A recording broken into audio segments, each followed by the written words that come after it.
welcome to Thursday from here to there. Today's speaker is a good friend of not only President Blum, but of mine. We serve on a board together in this nonprofit group called the Barnabas Group. And Jeff Abbott is a business coach and consultant that helps, he corrected me on this, helps great companies. No, how did you say it? I've already forgotten. Work with companies so that they can become great businesses with eternal perspective. With internal. How does that work?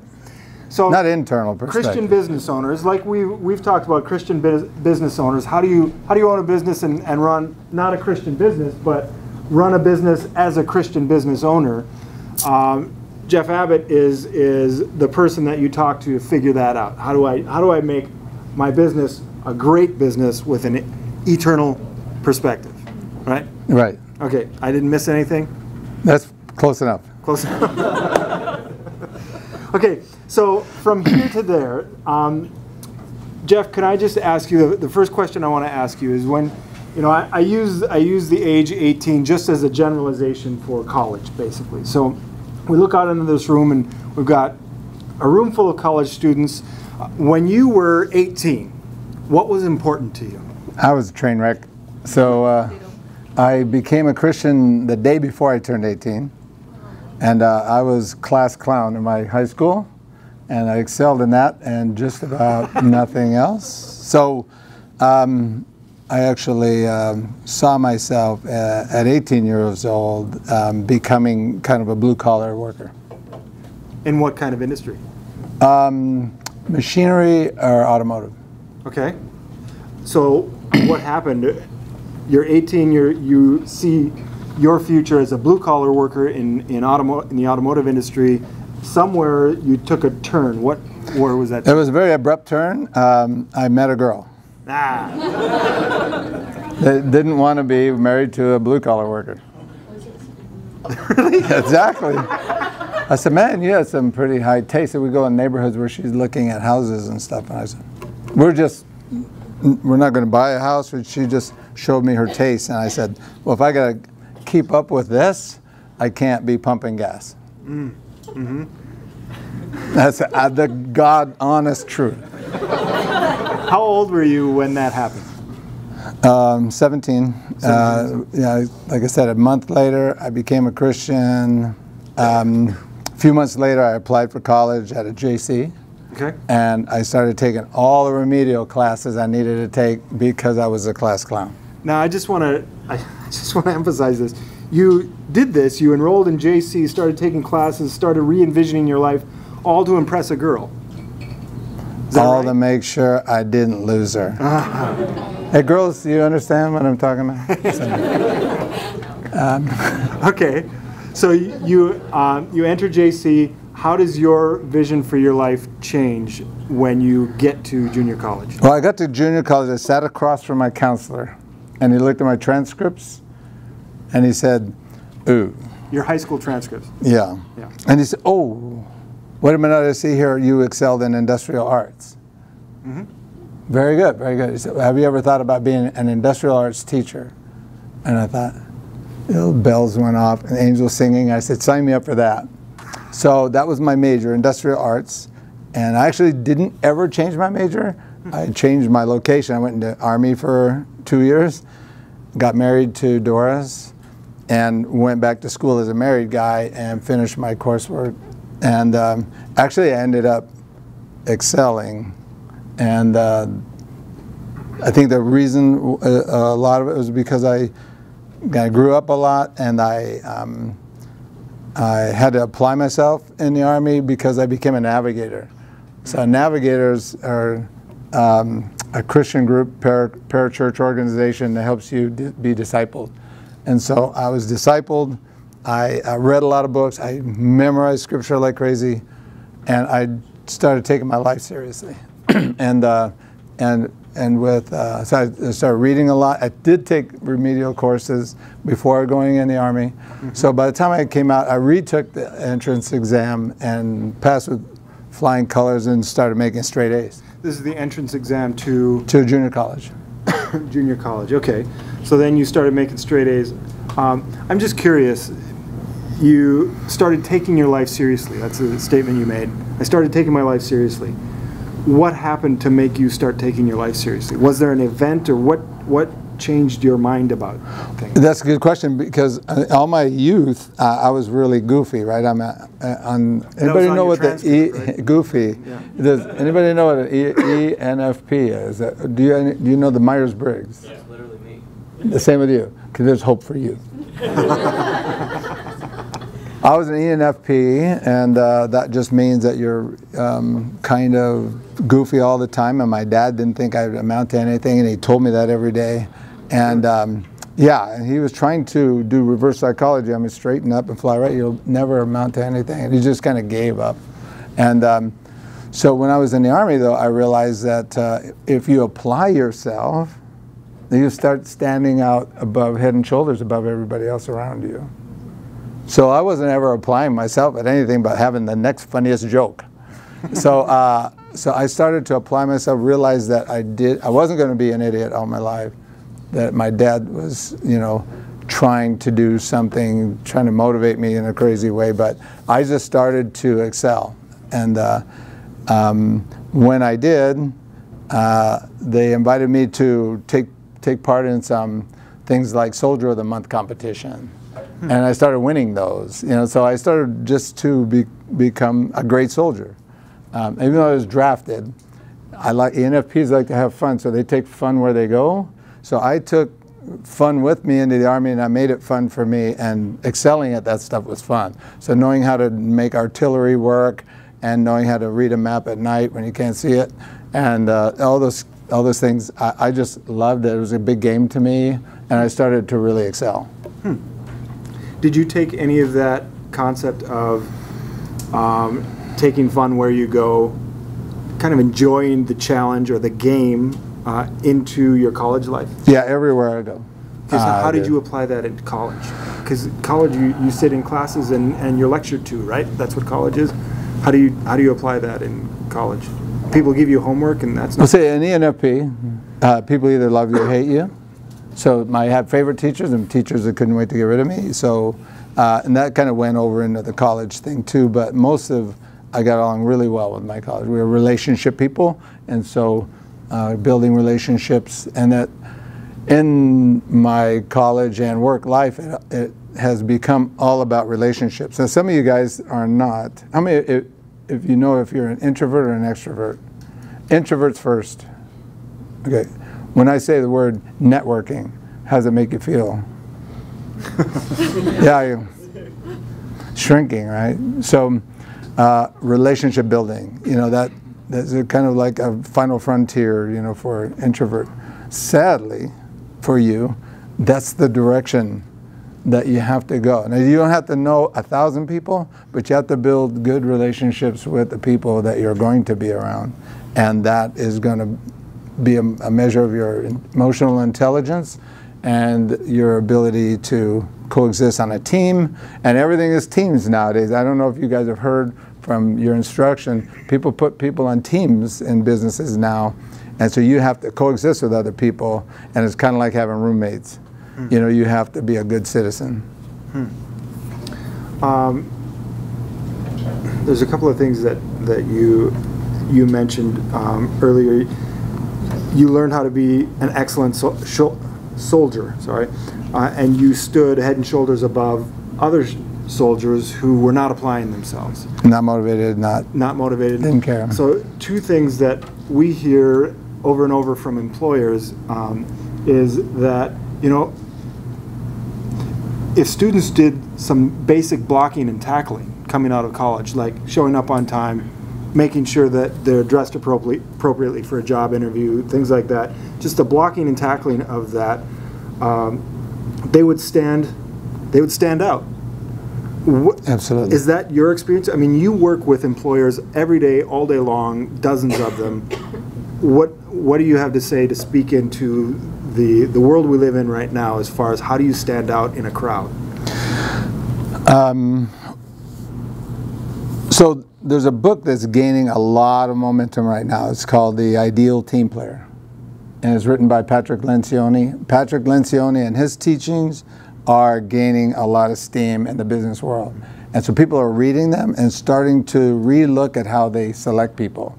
And the three characteristics of the ideal team player are humble, hungry, and smart. And smart in this case isn't, you can do a Rubik's Cube. Smart in this case is how smart you are relationally. So humble, hungry, relationally smart. So if you show up late and the frumpy clothes and you're kind of asocial and you sit in the corner, what does that say about humble, hungry, and smart? I won't tell you what to do. I'll just say you need to line up with those things, because that's going to be the new future. That's going to be the short grid, the short list grid to say, oh, I don't see that person being hungry. The person that came in and interviewed right after him, man, they had their portfolio, and they showed us what they'd done. They told us some stories about some great things that they did, and they answered all the questions enthusiastically, and that person was hungry.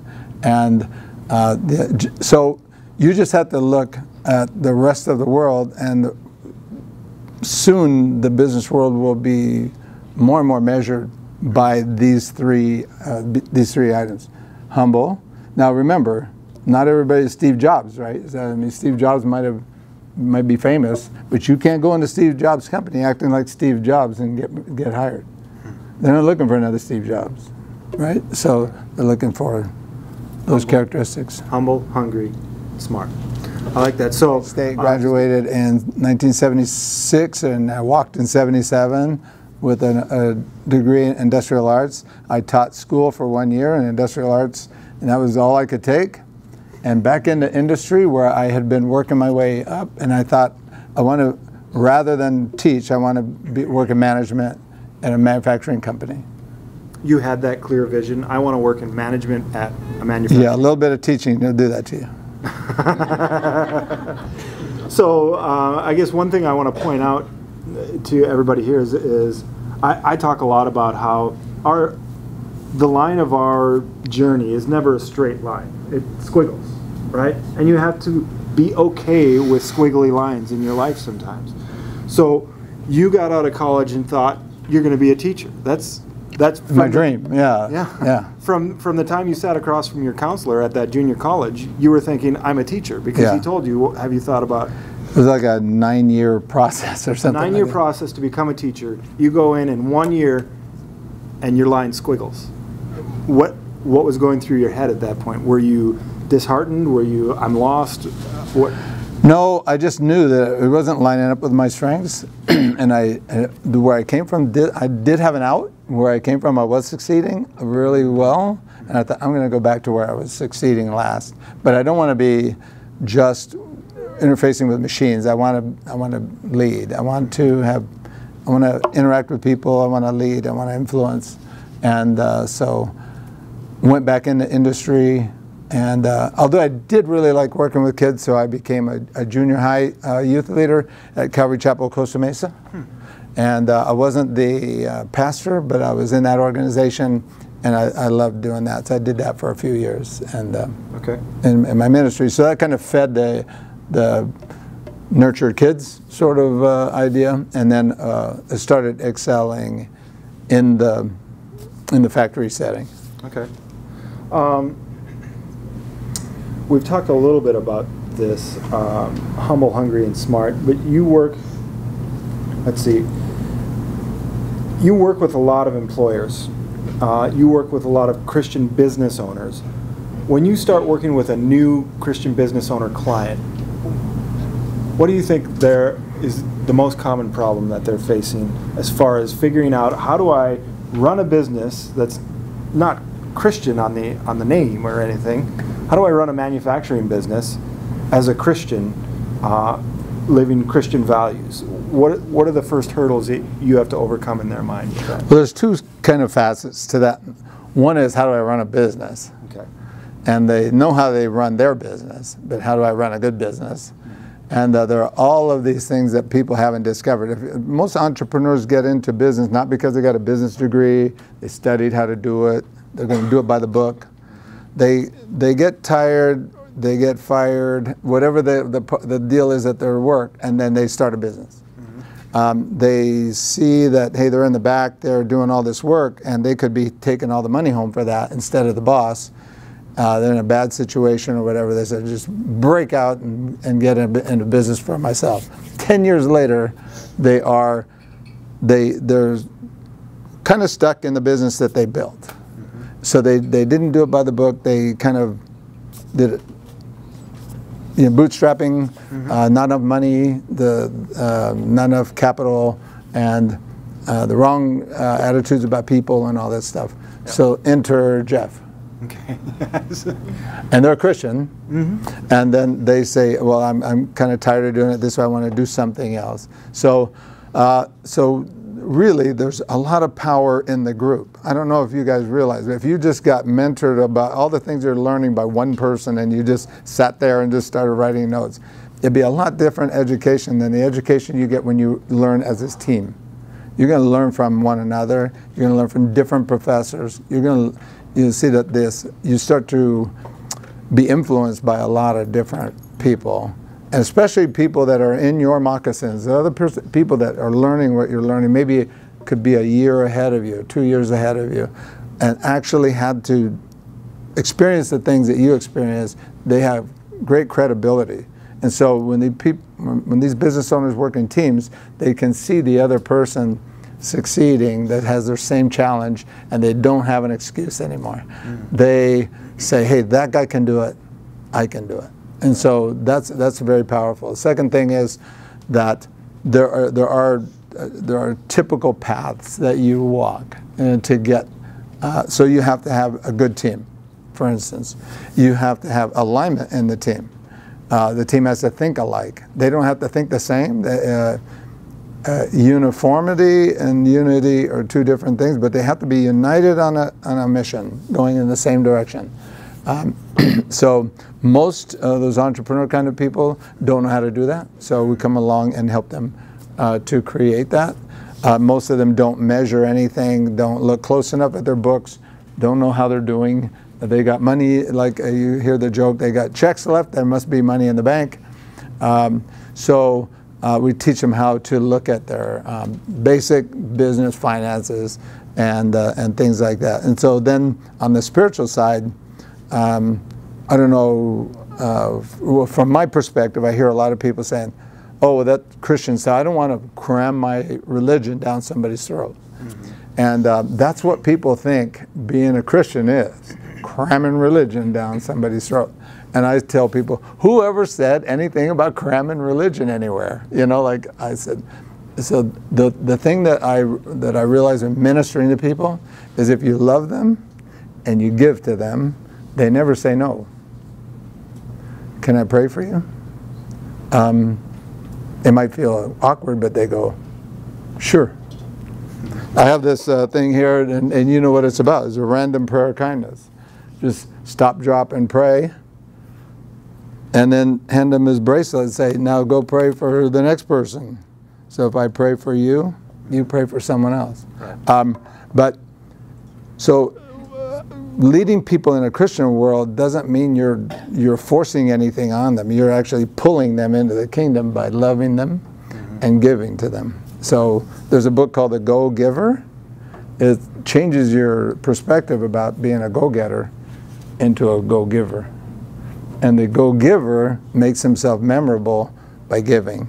And Jesus said, all this reciprocal stuff's going to happen to you if you start giving. And if you seek first the kingdom, all these things will be added unto you. I always say it backwards to people. Seek first the prize, and the kingdom will be given unto you. And the people go, no, that's not the way it goes.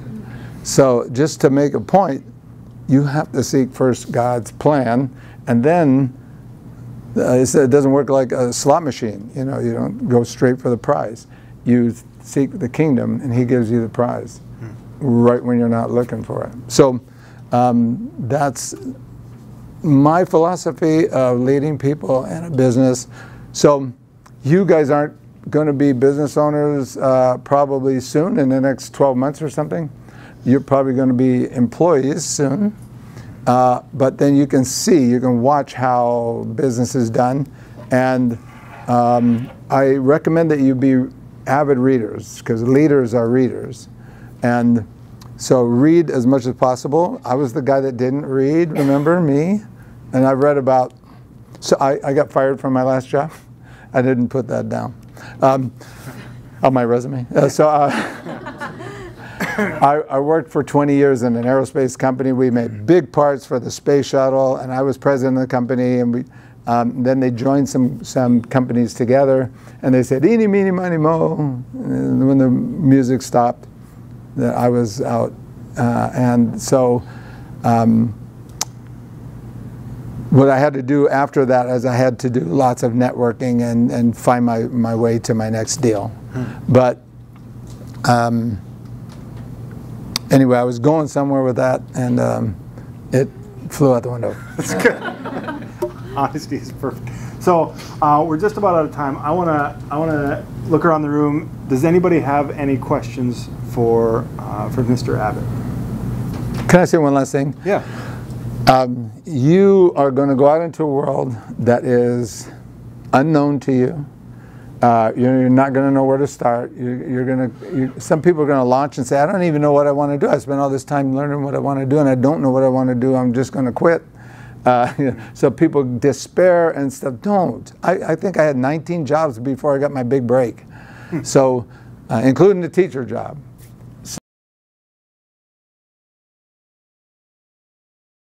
Or if you think you can't do something, you've probably heard this before, you're right in both cases. You have to have a positive outlook on what you can do with what you've got, the tools you got, and then apply yourself. Remember I said, just applying yourself, just swimming a little harder than the next guy, your head's gonna rise a little bit out of the water. See what I mean? And then you're gonna have some obstacles, and then those obstacles cannot be your excuse. The obstacle has to be your challenge. If you say, "Hey, I'm not like this, I'm more like this, so I'll never blah, blah, blah." That's not true. The obstacle now becomes your challenge. How does a person with this challenge climb that obstacle? And so you need to look at life a little differently, because all of our lives we've been given an opportunity, if we have an excuse, to get out. That is not in your best interest. What's in your best interest is see a problem, even a weakness that you have, and say, okay, how does a person with my weakness overcome that obstacle? And I'm living proof. I have a lot of weaknesses. I have a lot of strengths, but the backside of my hospital gown is wide open. And I have a lot of weaknesses. In that case, the people around you need to provide the strengths that you don't have. So as you grow up in business, you say, "Hey, I'm really strong here. I need one of these. I need one of these."